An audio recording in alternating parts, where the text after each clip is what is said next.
Olá, amigos. Mais uma vez estamos aqui, incumbido de desenvolver esse trabalho trazido por toda a expectativa que nos envolve em torno da doutrina espírita. Precisamos muito aprender, precisamos muito desenvolver, e nada melhor do que o exercício, o trabalho.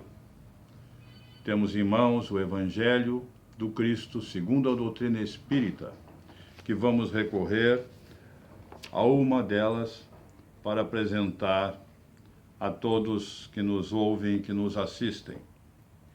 E aqui temos o capítulo 7, que tem como título Bem-aventurados os pobres de espíritos.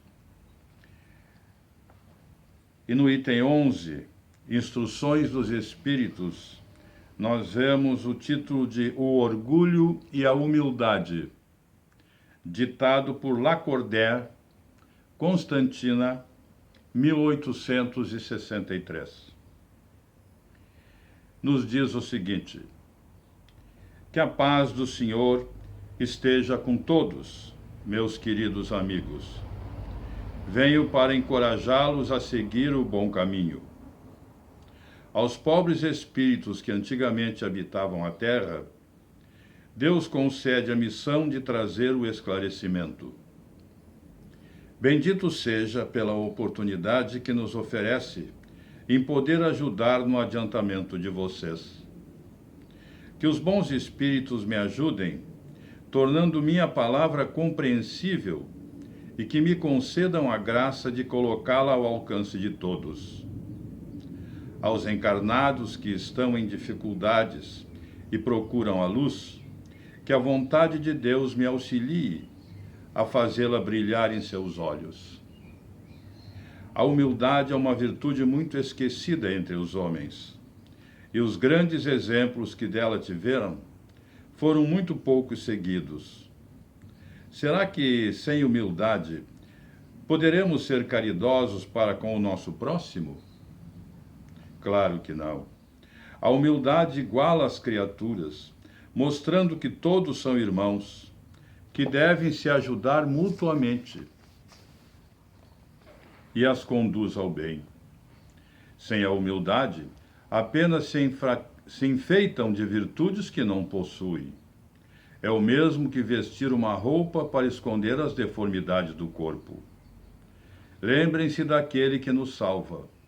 Lembrem-se da sua humildade, que o fez tão grande, colocando-o acima de todos os profetas. O orgulho é o terrível adversário da humildade. Se o Cristo prometeu o reino dos céus aos mais humildes, foi porque os poderosos da terra imaginam que tanto os títulos quanto as riquezas são as recompensas dadas por seus méritos e que sua origem é mais pura que a do pobre. Acreditam que os bens materiais lhes são devidos por direito e, quando Deus os retira, acusam-no de injusto. Ridícula cegueira. Por acaso Deus distingue alguém pelo corpo? O corpo do pobre não é o mesmo que o do rico? Terá o Criador feito duas espécies de homens? Tudo o que Deus faz é grande e sábio. Portanto, nunca atribuam a Ele as ideias criadas pelos cérebros orgulhosos que possuem. Rico, enquanto você dorme em seus aposentos dourados ao abrigo do frio, milhares de irmãos, iguais a você, dormem na sarjeta. O infeliz que passa fome também é seu semelhante. Sei que com essas palavras seu orgulho se revolta. Você até concordará em dar-lhe uma esmola, mas nunca em lhe apertar fraternalmente a mão. O que, dirá você? Eu, descendente do sangue nobre, um dos poderosos da terra, serei igual a esse miserável que se veste com trapos? Ilusão de falsos filósofos. Se fôssemos iguais, por que Deus o teria colocado tão abaixo de mim? É verdade que as roupas de vocês em nada se parecem, mas se os dois ficassem sem elas, que diferença haveria entre ambos? A nobreza do sangue, você poderá dizer. Porém, a química não encontrou até hoje diferença alguma entre o sangue do nobre e o do plebeu, entre o sangue do senhor e o do escravo. Quem garante que você outrora também já não foi um miserável como ele, que não pediu esmolas, que não pedirá um dia, e esse mesmo que hoje está sendo desprezado por você? Por acaso as riquezas são eternas? Não acabam juntamente com a morte do corpo? Lance sobre você um pouco de humildade. Coloque os olhos na realidade das coisas deste mundo, sobre o que realmente faz com que um seja superior e o outro inferior. Lembre que a morte chegará para você assim como chega para os outros, e que os títulos não o preservarão dela, que ela poderá chegar amanhã, hoje ou a qualquer momento. E se ainda assim permanece com todo esse orgulho, então eu lastimo muito, porque você será digno de piedade. Orgulhoso, o que você era antes de ser nobre e poderoso? Talvez tenha sido mais humilde que o último dos seus criados. Curve a fronte orgulhosa, porque Deus pode rebaixá-la no momento em que ela estiver mais elevada. Todos os homens são iguais na balança divina. Apenas as virtudes os distinguem aos olhos de Deus. Todos os espíritos possuem a mesma origem, e todos os corpos são moldados da mesma matéria. Os títulos e os nomes em nada modificam o corpo, pois eles também irão para o túmulo, e não garantirão a você felicidade prometida aos eleitos. Apenas a caridade e a humildade são os verdadeiros títulos de nobreza. Eis aí, meus irmãos, a lição que nos caiu neste dia, nesta oportunidade, para reflexionarmos. Sabemos que trazemos arraigado no nosso próprio ser o orgulho, porque, como nos ensina Kardec, através do Livro dos Espíritos, ditados pelos superiores, não é? Especialmente o Espírito de Verdade, quando fomos criados, tínhamos apenas sensações. Mais tarde, com a evolução, através dos milênios, nós adquirimos instintos. E hoje já somos dotados de sentimentos. Mas os nossos sentimentos ainda estão muito aquém daqueles que Deus nos recomenda através das suas leis. A lei de amor, caridade, fé, esperança. Tudo isso nós conhecemos sobejamente. Falamos, ditamos, ouvimos, conversamos a respeito, mas ainda temos imensa dificuldade na aplicação no dia a dia, no momento a momento. Tantas e tantas vezes nos vem aquele instinto antigo, não é? Do nosso orgulho, da nossa prepotência, não é? Nós vamos analisando o mundo de acordo com o peso que fazemos diante das coisas materiais. Um tem um automóvel mais bonito, mais moderno, nós achamos que aquele é mais inteligente do que o outro, que tem um automóvel mais simples, mais antigo. São os preconceitos da sociedade, altamente voltada para as coisas da matéria, coisas materiais, coisas mundanas, coisas que se transformam, coisas que se acabam. Foram criadas pela nossa experiência aqui neste mundo. Mas, na verdade, aquilo que nunca vai se acabar é o que nós temos, o que guardamos, ou o que guardarmos na nossa consciência, que são as leis de Deus.